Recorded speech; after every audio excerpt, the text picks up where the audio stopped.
Hoje em destaque o orçamento secreto. De um lado, o presidente Jair Bolsonaro, que disse que não tinha poder sobre o orçamento secreto, na campanha eleitoral falou isso, manda suspender agora. E do outro, o PT, que também se opôs na campanha eleitoral do candidato eleito Lula, fica ali não se opondo agora numa votação, numa comissão no Congresso. Parece não, só que sim. Felipe, bom dia. Salve, salve, Ryzen, Carol, equipe da Eldorado FM, melhores ouvintes, sempre um prazer falar com vocês. Bom dia, Felipe. Bom, é isso então, né? Ao longo de pelo menos 2 anos, a gente viu as emendas de relator, né? Esse orçamento secreto sendo usado pelo presidente Bolsonaro, pelo governo, para obter apoio do Centrão no Congresso, mas parece que uma reunião aí entre o presidente da Câmara e do Senado, junto com o presidente eleito Lula, azedou os ânimos do governo, que agora está a fim de cortar gastos e coloca na conta de falta de recursos para as outras áreas essa decisão. Pois é, Carol, muito engraçado o que acontece na política brasileira, porque a gente tem um duplo estelionato eleitoral no período de transição. Quer dizer, o presidente eleito trai a sua narrativa de campanha e o presidente derrotado também trai a sua narrativa.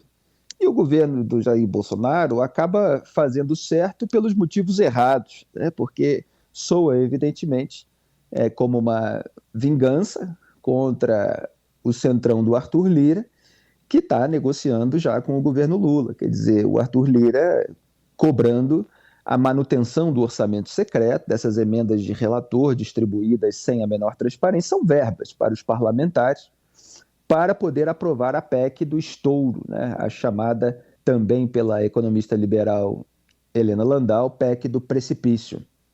E o Jair Bolsonaro faz isso depois da derrota dele, quando ele não precisa mais comprar o apoio parlamentar, porque se ambos fossem sinceros, teriam dito na campanha, olha, nós precisamos comprar o apoio parlamentar, se a gente faz um mensalão, a gente corre o risco de ser preso, como já aconteceu com a cúpula do PT no passado. Se a gente faz o petrolão, a gente corre o risco de ser preso, como aconteceu com o próprio Lula, como aconteceu com outros envolvidos. Então, agora se institucionalizou o mensalão, ele é administrado pelo Arthur Lira, e a gente não tem fibra moral para resistir a isso, para condenar isso, para mobilizar a sociedade contra esse tipo de mecanismo, de modo que nós pagamos o preço para ter as nossas propostas aprovadas. Tudo isso soa sincero demais para o padrão moral de um político brasileiro. Então a gente tem esse momento em que a enganação fica absolutamente escancarada. Quer dizer, o Bolsonaro dizia que não tinha poderes sobre o orçamento secreto. Aqui na coluna Análise dos Fatos, eu refutei isso desde o começo. O próprio jornal Estadão, que desvendou o orçamento secreto, as emendas lá que estão previstas sob a rubrica RP9 dentro do orçamento, mostrando que o mecanismo foi gestado no Palácio do Planalto, quer dizer, o Congresso queria, houve um veto inicial do Jair Bolsonaro só para apresentar depois, por meio, inclusive, de proposta articulada pelo então ministro Luiz Eduardo Ramos, o mesmo mecanismo por um outro caminho.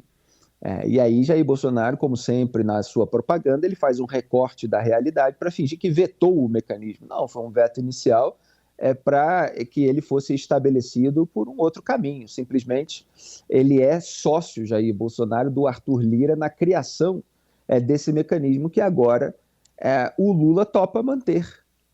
E aí a gente tem do outro lado essa omissão do PT numa comissão a respeito do mecanismo. Quer dizer, o PT não se opõe ao orçamento secreto, Carol. Então, vamos falar um pouco mais então dessa votação, porque o PT não se opõe, mas lá no radar, né, Felipe, tem que considerar também que o Supremo vai algum dia tomar uma decisão também sobre isso, né?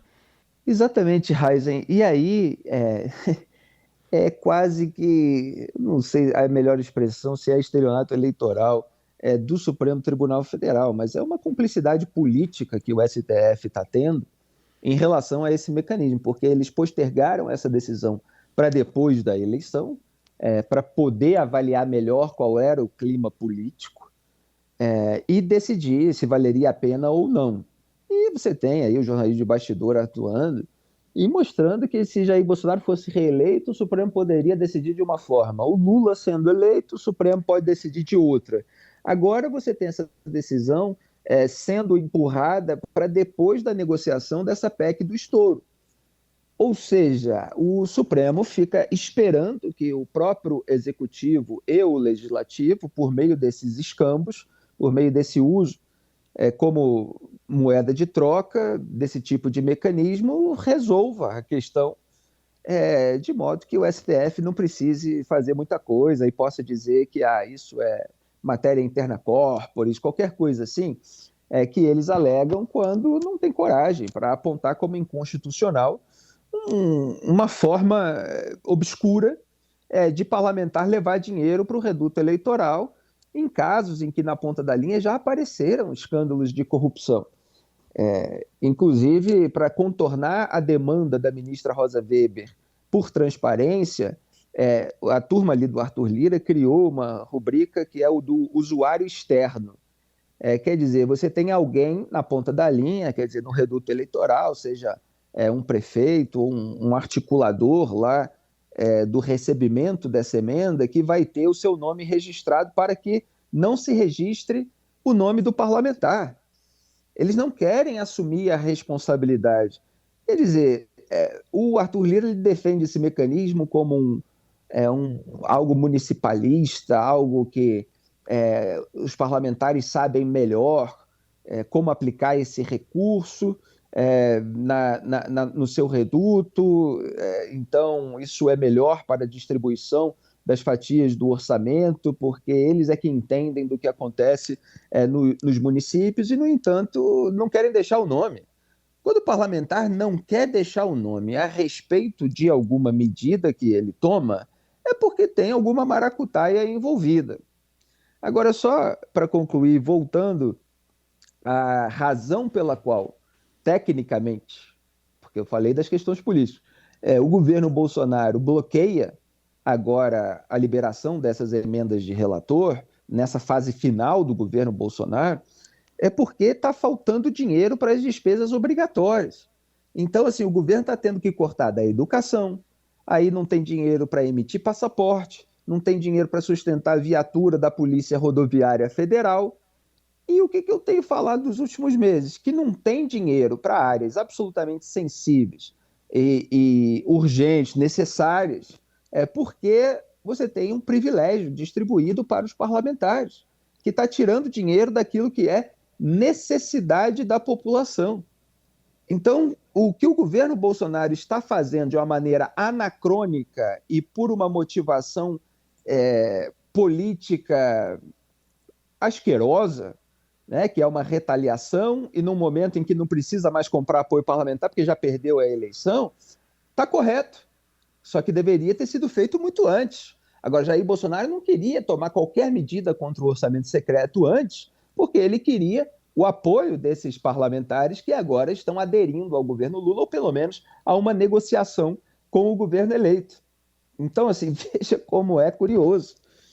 O Bolsonaro que dizia que não podia, não, isso é do Congresso, isso é um problema do Congresso, o Congresso que criou, eu não posso fazer nada, está agora fazendo alguma coisa.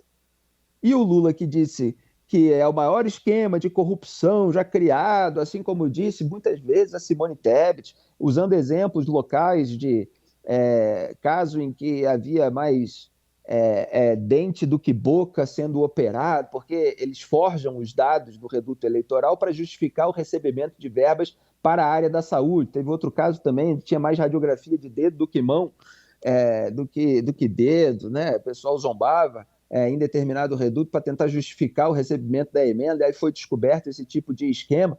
O Lula, que está dizendo isso, assim como pessoas que aderiram à campanha dele, agora está fazendo vista grossa, está traindo aquela que é a sua alegação para agradar a uma base que ele quer construir no Congresso para aprovar as medidas de seu interesse. Então, assim, é muito cinismo, é muita hipocrisia, e tudo isso agora, no momento em que se tenta aprovar uma proposta de emenda à Constituição, só para concluir, em nome dos pobres. Porque precisamos trazer o pobre para o orçamento. Parlamentar que está recebendo 50 milhões, 100 milhões, 150 milhões. Tem parlamentar como Arthur Lira que mandou mais de 300 milhões do orçamento secreto para a sua base. Aí manda, né, para a prefeitura de parente, que faz negócio com empresa de aliado, às vezes de parente também. Então, assim, eles estão mantendo os privilégios de gente rica. Você tem, de um lado, essas emendas com parlamentares, você tem isenção tributária de empresário, você tem a cúpula militar recebendo uma fortuna, outros setores do funcionalismo público. Ontem a gente falou da PEC do quinquênio, que acabou sendo adiada, porque eles estão empurrando para depois justamente para não se comprometerem nesse momento. E você tem toda uma demagogia sem haver o corte dos gastos mal feitos. E dificilmente vai passar aí essa proposta do governo Bolsonaro, porque os parlamentares querem manter os seus privilégios, mesmo que continuem com o discurso demagógico.